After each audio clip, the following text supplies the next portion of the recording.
The ocean stretched out endlessly, its waves lapping softly against the rocky shores of Neverland. The sun hung low in the sky, a molten orb of orange and gold, casting the island in hues of fire and shadow.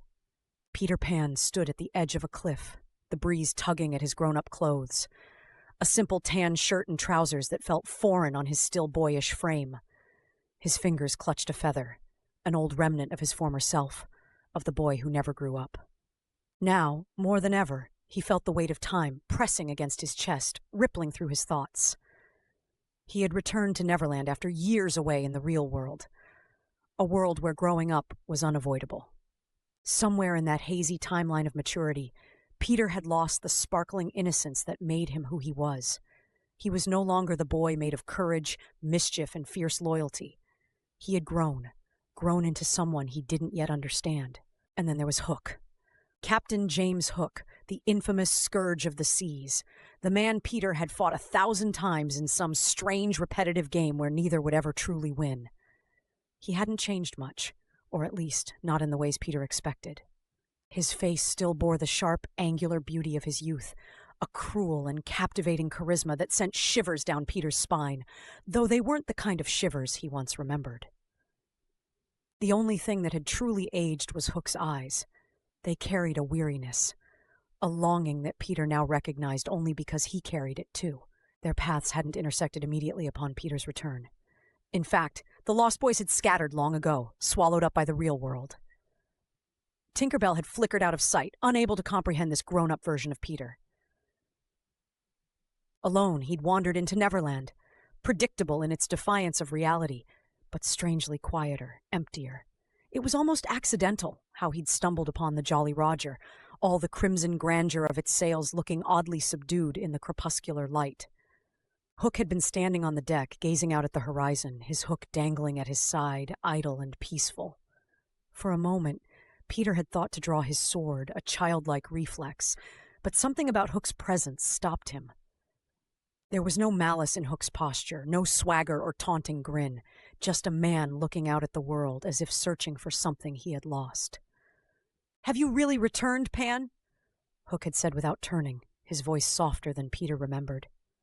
There was a resigned, almost amused quality to it, as though Peter's arrival was a faint ghost bothering him more than a genuine threat.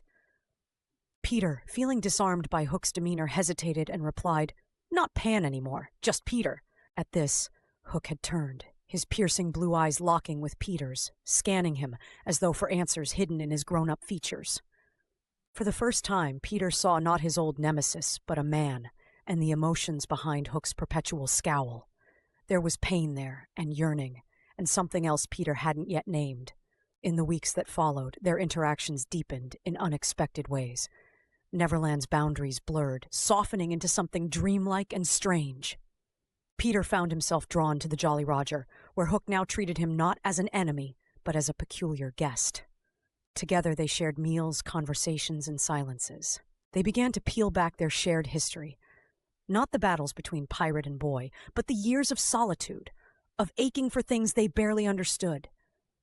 Hook was guarded, of course, but not unfeeling. In the quiet moments, he revealed his heart, not with dramatic flourishes, but in small, accidental admissions. He told Peter tales of his past on Earth, of a life before Neverland, a life of privilege turned bitter after betrayals and humiliations he had sought to erase by claiming this enchanted land as his domain.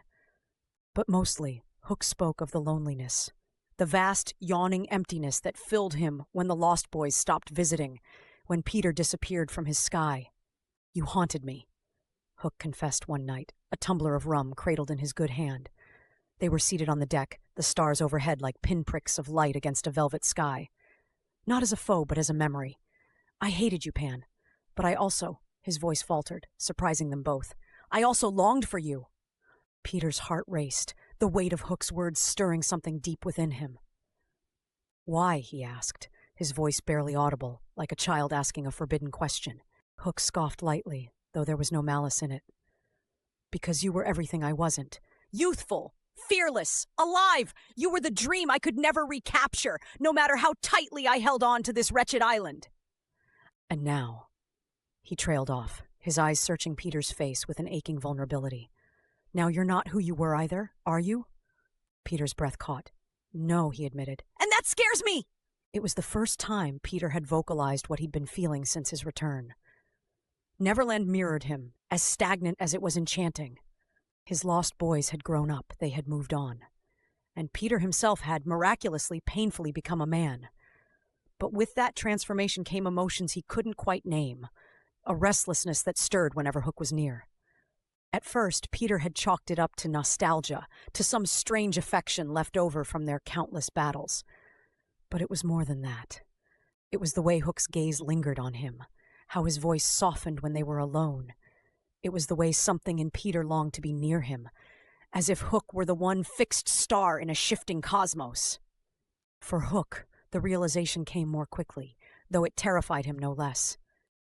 He had been alone for so long, his defenses built high and thick, fortified with bitterness and regret. Yet Peter, grown, unsure, utterly beautiful in his human complexity, had stirred something in him he thought had been forever lost. When Peter laughed, it wasn't the mocking, carefree cackle of the child Hook once fought, but a warm, rich sound that tugged at something deep in Hook's chest. When Peter frowned, it wasn't in defiance, but in thought, as if he were puzzling out the same questions Hook had carried for years. And when Peter simply sat in silence, his presence was enough to break the monotony that had defined Hook's existence for decades. Hook found himself wanting to touch Peter, to hold him, to uncover every layer of the man he had become. But Hook was nothing if not cautious. He feared rejection, feared being made a fool. And most of all, he feared Peter realizing this connection between them was impossible. Yet the way Peter looked at him sometimes with those wide, wondering eyes gave Hook a sliver of hope. Peter's internal conflict raged. He couldn't deny his growing feelings, this inexplicable pull toward Hook, but it made no sense. Hook had been his enemy. Hook had been a symbol of everything Peter had fought against: age, cynicism, rules. But now, Hook represented something else, a chance to step out of eternity's shadow and feel alive, vulnerable, human. One night, unable to quell the storm inside him, Peter cornered Hook in the cabin of his ship. In the enclosed space, Peter felt the weight of his emotions pressing against him, a storm brewing just beneath the surface. He was ready to speak his truth, to let the words spill out into the quiet cabin. The air between them was thick with unsaid words. Peter demanded, his voice trembling. "Why do you look at me like that?" Hook raised an eyebrow, his composure as sharp as ever, though his eyes betrayed him. "Like what, my dear boy?" Peter snapped back. "Don't call me that. I'm not a boy anymore." Hook stepped closer, his presence overwhelming.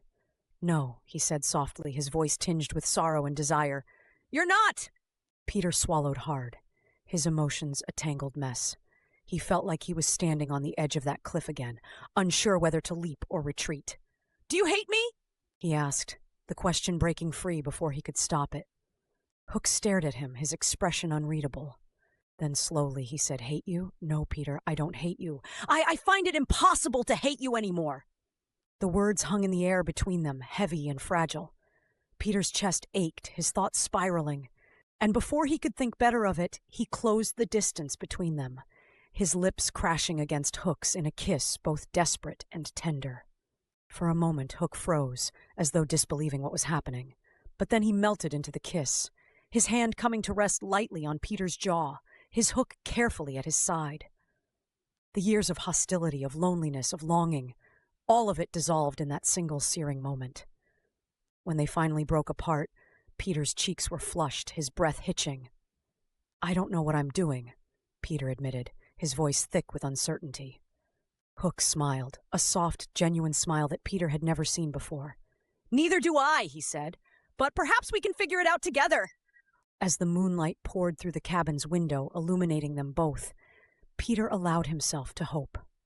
For the first time in his life, being grown up no longer felt like a burden. It felt like a beginning.